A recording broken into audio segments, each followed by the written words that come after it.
In this vote, the ayes are 311 and the nays are 112. The bill is passed. The U.S. House of Representatives passes a long-awaited aid package for Ukraine worth $61 billion. Against the dollars.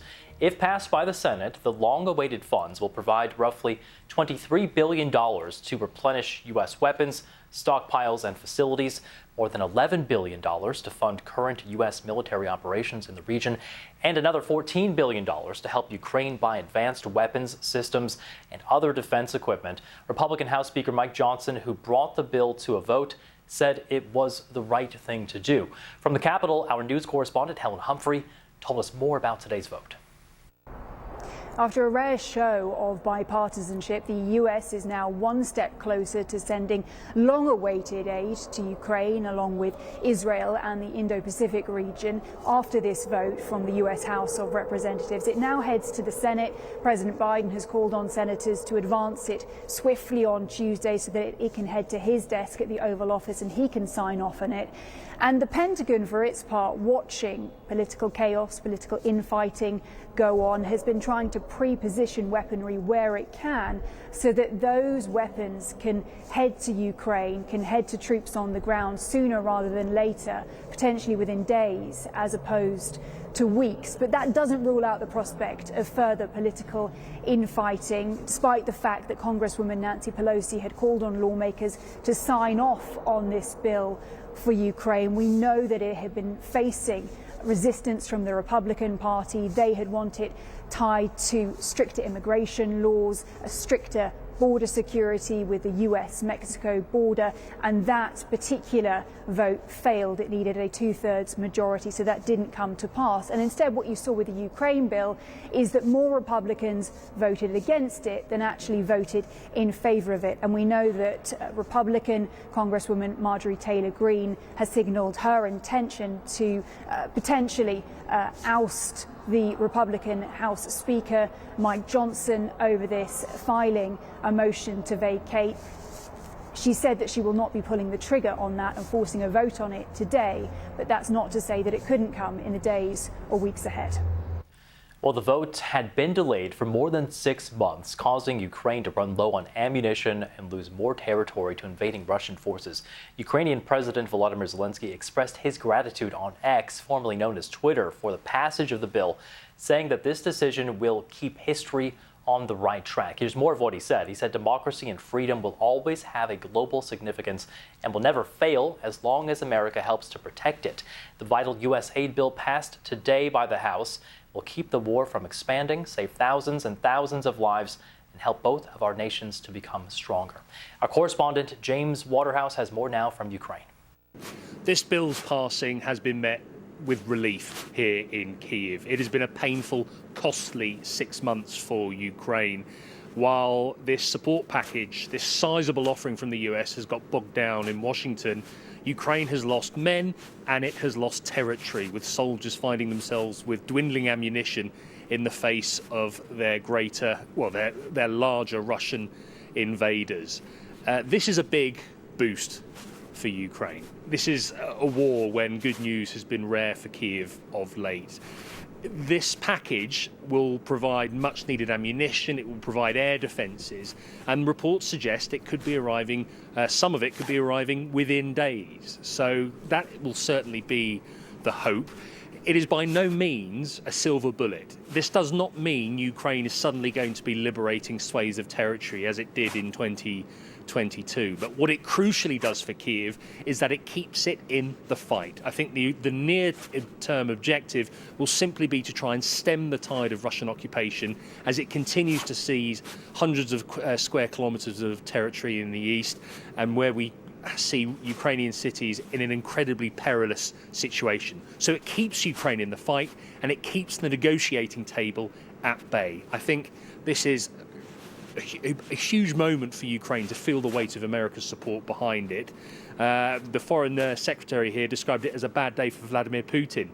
That may be the case, but his invasion has many more days left in it. But for now, it's a private moment of celebration for Kyiv in these times of war. Let's get more now. Let's go live to Katerina Stepanenko, Russia deputy team lead and analyst at the Institute for the Study of War. We heard there, is this a bad day for Vladimir Putin? What will this infusion of aid, once it passes the Senate, mean for Ukraine on the battlefield? Of course. So thank you so much for having me on the show. It is a bad day for Putin, of course. He has been focusing a lot of his strategy on prolonging the war and making sure that the West is not going to take decisive measures to support Ukraine. A lot of the information operations that the Russians have been taking on for the past months have been specifically targeting the West and the US to make sure that our decision-making is slowed and conflicted and debated and prolonged and so on and so on. So it is a sad day, however, for Putin. However, it is not the final battle. There's probably going to be a lot more of issues and debates that Ukraine, the US, and the West will have to take on as the war continues. This bill, it passed the House. A majority of Republicans did not vote for it. I'm curious if you can assess maybe how successful what you call an informational war by Russia has been when it comes to the debate that's being had in the U.S. about the war in Ukraine and the U.S.'s role in it.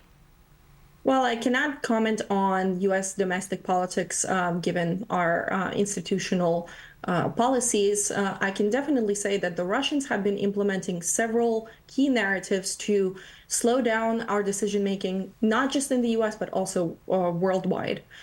Some of these rhetorics include nuclear threats.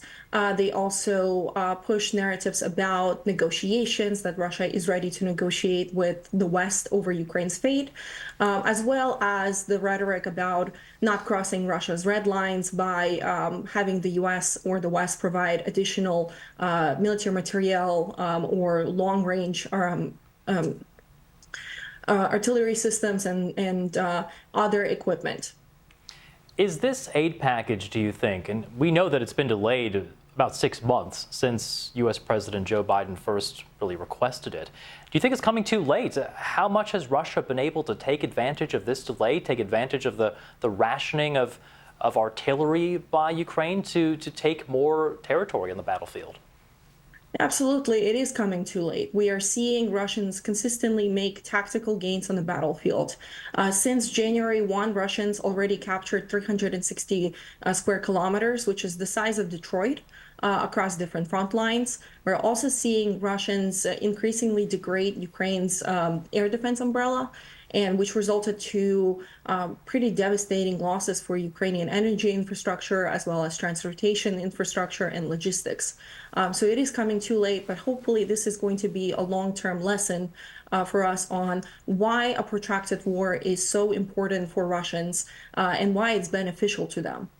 We've been speaking with a guest earlier who showed some skepticism that Ukraine can still win this war. You wrote back in February that Ukraine's counteroffensive can still succeed. Is that how you still feel? How do you rate the chances that Ukraine can still take back the territory it's lost from Russia? Ukraine can absolutely still succeed, but however, that all depends on a transparent policy here in the US and also in the West in terms of long-term support for Ukraine. We're seeing that Ukraine is trying to revitalize its defense industrial base. It is working with European partners to secure joint partnerships, and is also trying to solve its mobilization issues as of current. All of this will take time for Ukraine to become self-sufficient, and it will require transparent aid from the US, from the West, and from all of other Ukrainian allies. Without that transparency, it's very challenging for Ukrainian generals to plan long-term operations, which would include and would require significant sacrifices in terms of materiel and personnel on the Ukrainian side. We only have about 45 seconds left, but I did want to ask you a little bit about Russia. We've seen these massive sanctions against the country, big losses on the battlefield for Russia. How do you think it's been able to keep up this war effort despite all of that? Russia is a pretty large country with sufficient stocks in terms of all of the Soviet equipment that they have. They are launching crypto mobilization strategies and are recruiting personnel from just financially incentivizing them. And they are circumnavigating a lot of their sanctions through Iran, through China, through North Korea, and other partners that it has on board. So Russia is still able to play the long-term game, and we have to be prepared for that.